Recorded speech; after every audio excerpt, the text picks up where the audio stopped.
Bonjour à vous tous, les petits cinquièmes. Aujourd'hui, nous faisons une séance d'exercice pour terminer notre chapitre sur la proportionnalité. Alors, d'abord, cet exercice 19 que vous aviez à finir enfin faire totalement pour aujourd'hui, nous allons le corriger. Alors, Simona veut réaliser le plan de sa chambre à l'échelle 1/50e. On avait expliqué à ce moment-là que 1/50e, donc l'échelle 1 sur 50, comme ça, on pouvait l'écrire également 1, 2.50, mais également souvent 1 cinquantième avec l'écriture de fraction avec du trait oblique.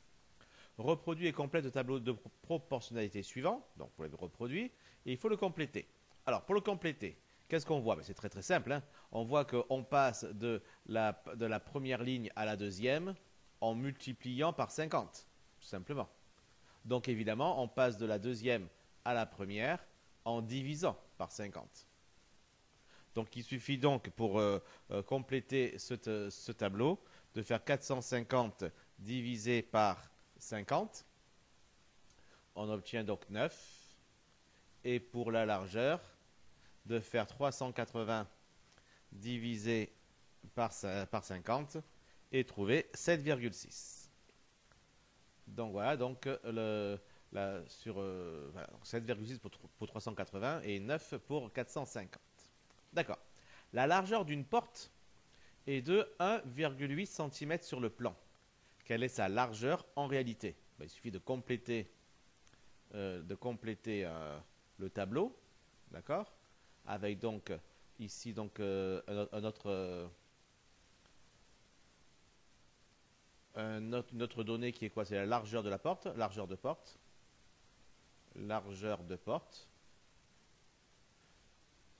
Elle est de 1,8 cm sur le plan.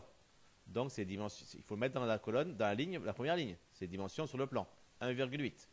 Et pour trouver la dimension réelle, il suffit simplement de multiplier par 50, ce coup-ci, parce qu'on passe de la première à la deuxième ligne. On fait donc 1,8 multiplié par 50 et on trouve 90. Donc la porte qui avait une largeur de 1,8 cm sur le plan de la chambre de Simona mesure en réalité 90 cm. Tout simplement. Exercice très très facile. J'espère que vous avez tous réussi à le faire parfaitement. Alors continuons avec l'exercice 21. Annecy et Grenoble, donc sont deux villes que vous connaissez, sont distantes de 97 km. Sur une carte à l'échelle 1 100 millième, quelle distance sépare Annecy de Grenoble? Donc forcément là, on va devoir faire un tableau de proportionnalité avec donc d'un côté la carte et d'un côté la réalité. Alors là, donc on a quoi? On a une distance. Hein, une distance de combien? De 97 km. Ça, c'est la réalité. Donc ça se fait ici, 97 km. Et puis, dans la première colonne, on va mettre les infos de notre échelle. 1 100 millième. Ça veut dire quoi? Ça veut dire que 1 cm sur la carte, ça représente 100 000 cm dans la réalité. 1 cm pour 100 000 cm ou 1 km pour 100 000 km. Ça revient au même. D'accord? Donc nous, on a placé 97 km. Il faut donc trouver le nombre qui est à mettre ici. C'est assez évident, hein, puisqu'on passe de 100 000 à 1. Comment est-ce qu'on passe de 100 000 à 1? Tout simplement en divisant par 100 000. Donc il suffit de prendre mon 97 et le diviser par 100 000. Alors 97 divisé par 100 000, ça me fait 0,000. Alors, hop, du coup, ça va enlever. Je le remets. 0,00097. 0,00097. D'accord? Sauf que ça, évidemment, ce sont des kilomètres. C'est-à-dire que sur la carte, Annecy et Grenoble sont séparés de 0,00097, ce qui n'est pas très très très pratique, évidemment, pour dire dans la vie de tous les jours. On va donc convertir évidemment ceci en autre chose. Je vais qu'à le multiplier par 1000 déjà pour l'avoir en mètres, parce que ce sont des kilomètres. Là encore, en mètres, c'est pas très pratique. Je peux encore le multiplier par 100 pour avoir pour avoir des centimètres. Là, j'obtiens 97. 97 centimètres, c'est-à-dire le même nombre à part l'unité, le même nombre que là. D'accord? Donc, on peut donc dire ici que sur la carte, Annecy et Grenoble sont distants de 0,00097, c'est-à-dire 97 km, pardon, c'est-à-dire 97 cm. D'accord? On peut faire bien sûr beaucoup plus simple. Regardez, lorsque j'ai fait ma carte ici, finalement, je n'ai pas parlé d'unité. Je pourrais très bien imposer mon unité dès le départ. La carte, je la veux en centimètres, et la réalité, je la veux en kilomètres. Dans ce cas, puisque 1 cm, ça représente 100 000 cm. Ça fait combien je mets kilogrammes là. C'est kilomètres. Hein. Attendez, je vais effacer pour l'écrire correctement. C'est kilomètres. Hein. Attention. D'accord, 100 000 cm. Ça fait combien de kilomètres 100 000 cm? 100 000 cm. Et j'ai qu'à le diviser par 100 pour obtenir des mètres. Et je divise par 1000 pour obtenir des kilomètres. Je vois que c'est 1. Dans une carte 1 100 millième, 1 cm sur la carte, ça représente 1 km dans la réalité. Du coup, j'ai ici 1 cm et 1 cm et 1 km. Et dans ces conditions, le tableau il est excessivement simple à faire puisque quand j'ai ici 97 km, ça me place directement 97 cm ici. Directement. Il suffit en fait dans une carte à 1 100 millième, eh bien, les centimètres sont équivalents, les centimètres sur la carte sont équivalents aux kilomètres dans la réalité. D'accord? Alors on passe de l'un à l'autre en multipliant par 1 tout simplement, donc on n'a rien à faire. Et donc les choses se font très très facilement. D'accord? Bien. Petit b. Alors je viens de réaliser après avoir terminé la correction de ce petit a, que je ne vous avais pas dit de mettre en pause pour le faire avant la correction. J'espère que vous l'avez fait. Sinon tant pis. Il est encore temps de le faire maintenant, de mettre en pause pour le petit b et pour le petit c. Alors, au moins, éventuellement pour chacun, vous mettez en pause à chaque fois si vous voulez faire en plusieurs étapes. En tout cas, faites-le avant d'avoir la correction, c'est quand même beaucoup plus utile. Chambéry est situé entre Annecy et Grenoble, à 40 km d'Annecy. À quelle distance cela correspond-il sur la carte? Alors là, maintenant qu'on a vu la carte, qu'on a vu le tableau comme ceci, avec centimètres et kilomètres, eh bien, tout va être très très simple à faire puisque on a donc la distance qui nous intéresse entre Annecy et Grenoble. Chambéry est situé entre... D'accord, c'est un peu différent quand même. On a donc Chambéry qui est situé entre Annecy et Grenoble. Voilà, excusez-moi. Entre Annecy et Grenoble, on a Chambéry. Chambéry qui est là. D'accord? Et il est placé à 40 km d'Annecy. D'accord? À quelle distance cela correspond-il sur la carte? Bon, quelle distance? Je pense qu'on demande donc du coup la distance entre Annecy et Grenoble. Non, entre Annecy et Chambéry, pardon. Je me perds dans toutes ces villes. Entre Annecy et Chambéry, donc les 40 km. Donc effectivement, c'est excessivement simple puisqu'on a fait notre tableau où on a mis des centimètres et des kilomètres. On passe donc de l'un à l'autre en multipliant par 1, donc en ne rien changeant. Du coup, si on a 40 km, évidemment, dans la réalité, c'est qu'on a 40 cm sur la carte. On peut donc conclure que sur la carte, il y a 40 cm entre Annecy et Chambéry. D'accord? Voilà. Aix-les-Bains est à 1,1 cm de Chambéry sur la carte. D'accord? Donc on a donc ici Aix-les-Bains, je vais appeler ça AB, un indice B, est à 1,1 cm de Chambéry sur la carte. 1,1 cm.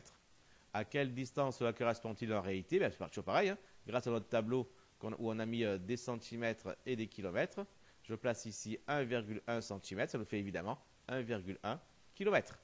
Donc la distance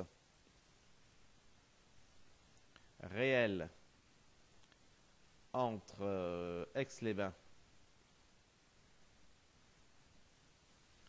et Chambéry est 1,1 km. D'accord?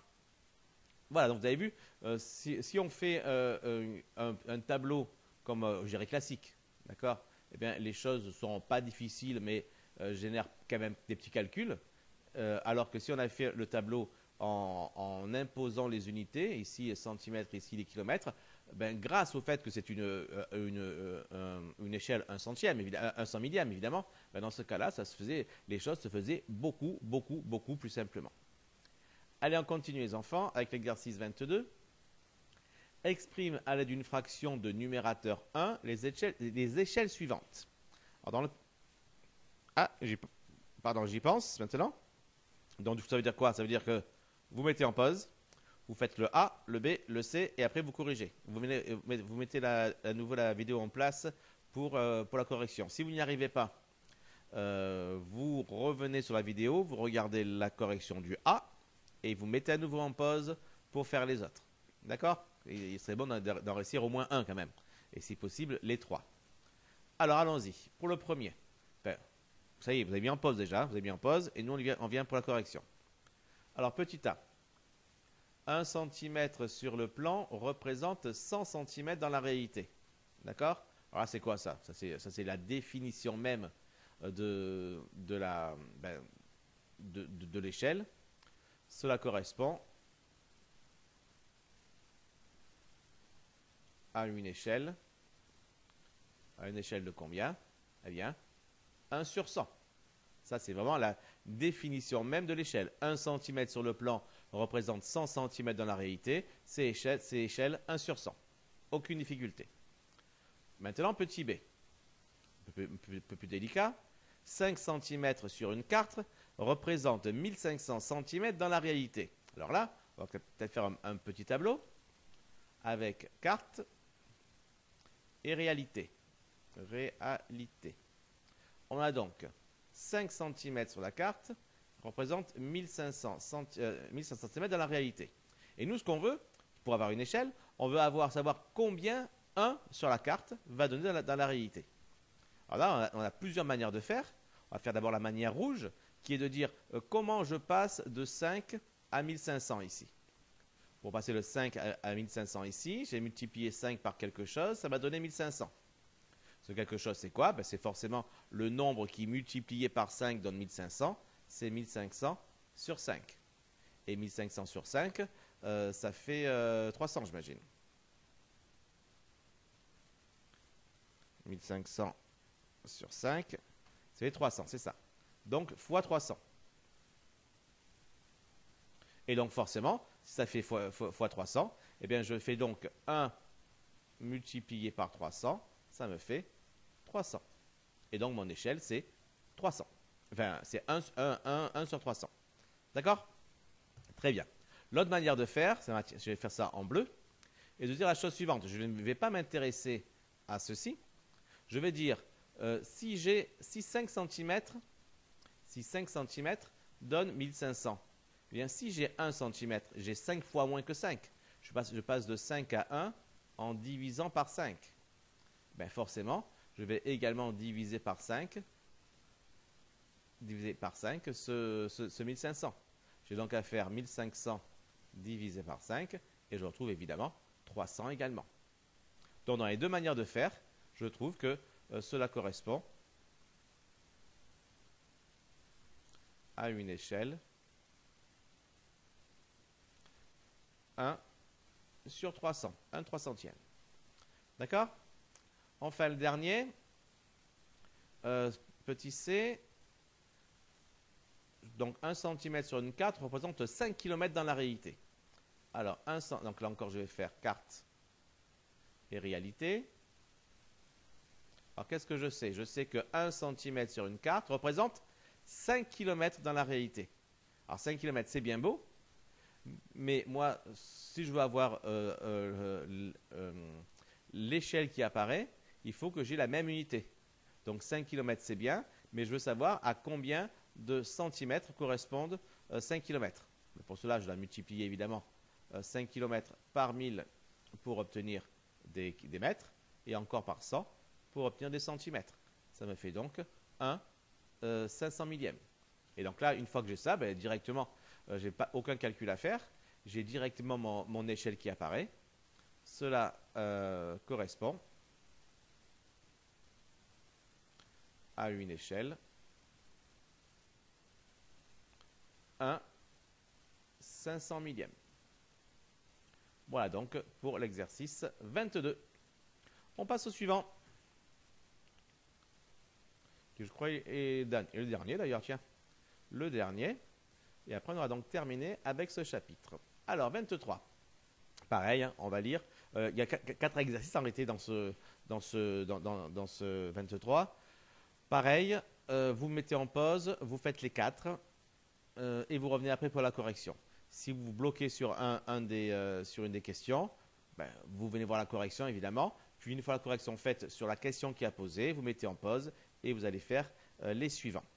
Alors, petit 23. 23, c'est un peu ce qu'on a fait auparavant, mais dans des cas un peu plus concrets. Sur une carte routière, la distance entre deux villes est de 15 cm. En réalité, cette distance est de 300 km. Et là, on veut connaître l'échelle. Donc, on va donc commencer par le petit a. Alors, on va le faire à côté. Donc, toujours pareil, on va donc faire un tableau avec la carte et la réalité. Alors, la distance est de 15 cm sur la carte, d'accord? Et elle est de 300 km dans la réalité. Comme moi, je veux faire apparaître une échelle, j'ai envie d'avoir la même unité pour la carte et pour la réalité. Je vais donc imposer les centimètres pour la carte et les centimètres également pour la réalité. Je pourrais imposer le kilomètre pour les deux. Je pourrais même imposer le millimètre, imposer le mètre, imposer l'hectomètre. J'impose ce que je veux. Tout ce qu'il faut, c'est que les deux aient la même unité, car ça me permettra de faire apparaître facilement l'échelle. Bon, je choisis le centimètre, comme ça, je n'ai pas à changer déjà le 15. 15 cm, je n'ai pas à le changer. Et je dois donc écrire donc le 300 km de la réalité. Là, par contre, je dois les écrire en quoi? Ben, en centimètres. Donc, je fais fois 1000 pour obtenir des mètres et fois 100 pour obtenir des centimètres. Ça nous fait donc, si je mets des petits points ici, 30 millions de centimètres. D'accord? Et moi, ce qui m'intéresse, c'est combien on va avoir de centimètres dans la réalité si j'ai 1 centimètre sur la carte. Parce que c'est ça l'échelle. L'échelle, c'est 1 centimètre sur la carte va représenter combien dans la réalité. Mais là, je vais faire évidemment la technique verte qu'on a vue dans l'exemple précédent. Passer de 15 à 1, je divise évidemment par 15. Je vais donc encore diviser par 15 ce 30 millions. Et ça va me donner directement ma solution. Tiens, je suis déjà 300, tiens, j'en profite. Ce 300, je le fais fois 1000 et fois 100. Comme ça, je fais apparaître mon 30 millions. D'accord? Et je divise par 15, ce que j'ai vu en vert ici. Et ça me fait donc 2 millions. 2 millions. Donc ça veut dire quoi ça? Ça veut dire que l'échelle... Non, je ne vais quand même pas l'écrire en dessous, parce que c'est vraiment en dessous qu'on devra l'écrire. L'échelle de la carte est 1 sur 2 millions. 1 2 millionième, nous dirions. 1 2 millionième. D'accord? Allez, petit b. Là, on est sur une maquette. Mais c'est pareil, une maquette, une carte, c'est la même chose. La flèche d'un immeuble mesure 12 cm. En réalité, elle mesure 36 mètres. On fait exactement pareil. On fait donc le tableau avec la carte. Bon, du coup, ce n'est pas la carte, c'est la maquette ici. Mais c'est la même chose. Et la réalité. Là encore, on va imposer une unité. La même pour les deux. Centimètres et centimètres par exemple. Alors, qu'est-ce que j'ai en connu, moi? Dans la maquette, j'ai 12 cm. Ce 12 cm, en réalité, ça correspond à 36 mètres. 36 mètres, je vais encore le multiplier par 100 pour obtenir des centimètres. Ça fait en réalité 3600 cm. Moi, pour avoir l'échelle, je vais savoir ce qui se passe pour 1 cm. Ben là, pareil. Comment je passe de 12 à 1? ben, c'est en divisant par 12. Donc ce 3600, je vais également le diviser par 12. Ça va me faire combien ça? 3600 divisé par 12, ça me fait 300. Ça veut donc dire que l'échelle de la maquette est 1/300e. On dira aussi que la maquette est au 1/300e, sans utiliser le mot échelle. Petit c, tiens, alors on va l'écrire ici. Le petit c. Sur le plan d'une halle des sports, les gradins ont une longueur de 82,5 cm. En réalité, ils mesurent 55 mètres. Toujours pareil, donc, hein, un petit tableau dans lequel je mets donc le plan et la réalité. Toujours pareil, comme je cherche une échelle, je veux avoir la même unité dans les deux cas pour faire apparaître directement l'échelle. Je choisis encore le centimètre. Et ça me fait donc 82,5 cm dans la réalité sur le plan, pour la longueur de ces gradins. En réalité, il mesure 55 mètres. 55 mètres, il faut multiplier par 100 pour obtenir 5500 cm. Et toujours pareil, moi ce qui m'intéresse, c'est sur 1. D'accord? Sur 1. Alors comment est-ce que je fais? Eh bien, c'est toujours pareil. Je vais donc, hop, diviser ici, voir comment est-ce qu'on passe ici. Ben, je divise évidemment par 82,5. Et donc, le 5500 ici, il faut aussi que je le divise par 82,5. Ah, on va voir ce que ça donne, parce que c'est pas évident qu'on tombe sur quelque chose de simple ici. On va voir. Hein. 5500 divisé par 82,5. Et on tombe. Ah, là, on tombe sur un nombre beaucoup moins agréable. 66,66666666. Alors, comment est-ce qu'on va faire? Alors là, on a plusieurs manières pour le faire. Et déjà, si on veut avoir toujours une fraction avec 1 au numérateur, ce qui est quand même souvent le cas, ben on n'aura pas le choix. On devra faire une valeur approchée, 67. D'accord? Si on arrondit, si on arrondit à l'unité près, ça fait 67, car on est plus proche de 67 que de 66 quand on fait 66,6. D'accord? Donc on arrondira à 67. Et on dira donc que l'échelle est environ 1/67e. D'accord? Ou alors, on peut également faire un petit peu différemment plutôt. Eh bien, on voit ici que lorsqu'on a un résultat avec des 6, 6, 6, 6, 6, en général, ça vient d'une division par 3. D'accord? C'est 2 sur 3 qui donne un truc comme ça. Alors, regardons ce qui se passe si on passait à 3 ici.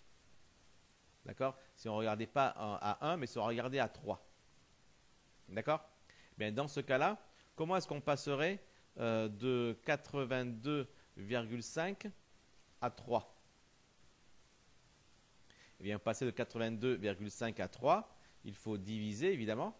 Et par combien? Eh bien, par 3 fois moins que la dernière fois. Donc, il faut diviser par 82,5 divisé par 3. Donc, par 27,5. D'accord? Par 27,5. D'accord? On peut vérifier. Hein? 82,5 divisé par 27,5, ça fait 3. D'accord? Et donc, du coup, le 5500 serait lui aussi à diviser par 27,5. Et là, si je fais 5500 divisé par 27,5, je tombe sur 200. D'accord? Et donc, je pourrais dire que l'échelle, 2L quand même, est 3/200e. 3 cm sur le plan représente 200 cm dans la réalité. D'accord? Voilà ce que signifierait cette échelle-là. Bon, après, si vous avez mis 1 sur 67 ou 1 sur 66,6, même 66,7, c'est bien aussi. Hein, on accepte très bien les valeurs approchées ici, mais on peut y penser, évidemment. On n'est pas forcé d'avoir toujours 1 au numérateur. D'ailleurs, on l'a vu d'ailleurs, si l'échelle agrandissait les choses, on ne mettrait pas 1 au dénominateur. Mais même quand elles réduisent, on préfère toujours mettre 1, mais quand ce n'est pas possible, eh bien, on met autre chose que 1. Et donc ici, avec 3, ça permettait d'obtenir une valeur exacte. D'accord? Mais la valeur approchée était très bien aussi. Bon, j'efface un peu ce que j'ai fait ici pour pouvoir lire quand même l'énoncé du petit d. Alors, c'est quoi le petit d? Une tour Eiffel en modèle réduit mesure 18 cm. En réalité, elle mesure 324 mètres. Donc, on va donc toujours pareil. On va tout simplement faire le tableau. Alors, sur le modèle réduit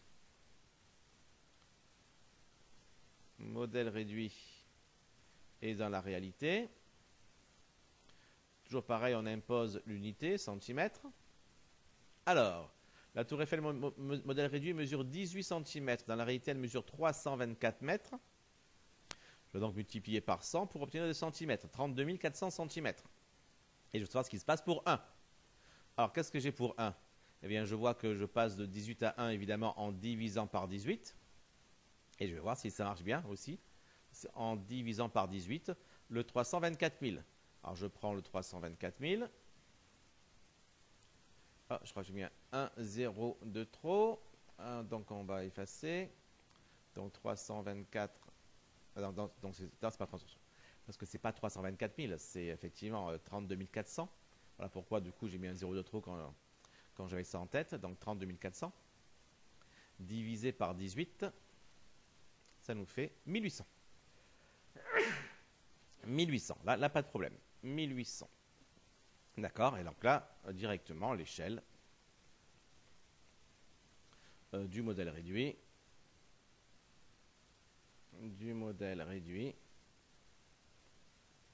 Et 1 sur 1800. 1 1800e. D'accord? Voilà. Donc, on a donc terminé nos exercices sur les échelles. On a donc terminé notre chapitre sur la proportionnalité. Eh bien, revoyez un petit peu tout le chapitre, mais voir même également le précédent qu'on avait fait également sur la proportionnalité.